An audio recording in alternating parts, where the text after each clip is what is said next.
varbūt ir pienācis laiks parunāt par kultūras jautājumu organizācijā. Kultūru mēs varam saprast divējādi. Gan kā valsts kopējo kultūru, kuru mēs varam raksturot pēc Gerta Hofstēdes 6 pazīmēm. Kā pirmkārt varas distance, tas ir attālums līdz autoritātei un to, kā Latvijas darbinieks uztver priekšniecību. Un tur zinām ambivalence. No vienas puses patīk, saprot, no otras puses nepārāk. Individuālismu.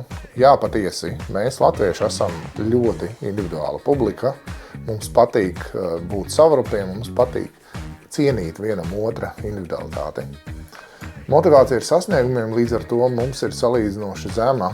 Mēs neesam lieli konkurētāji, mums labāk patīk konsensus. Mēs esam pieticīgāki un atturīgāki.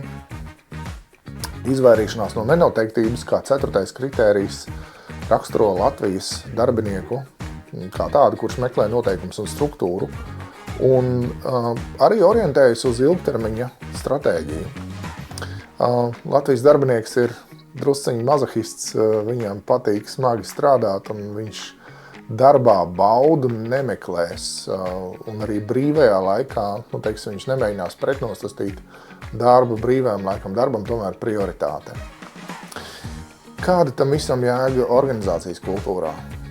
Visas šīs lietas, visi šie faktori iespaido to, kā organizācijā tiek veidots darba kultūra, un tur ir skaidrs, ka jo mēs jēgpilnāk un gudrāk izveidosim šo kultūru, jo vairāk tās būs strateģiskais resurss, un tas būs kaut kas optimizēts, tas būs kaut kas integrēts mūsu darbā tā, ka beigās ideja par to, kā mēs šeit strādājam, kas arī raksturo organizācijas kultūru, sāk strādāt automātiski un risina un paredz izmaiņas, risina un paredz problēmas. Līdz ar to zināt, kāds darbinieks ir un kas mums ir jāiedod viņam par instrumentiem, lai mūsu organizācijas kultūrā viņš kā cilvēks mūsu organizācija sasniegtu uzstādītos biznesa mērķus, uzstādītajos termiņos.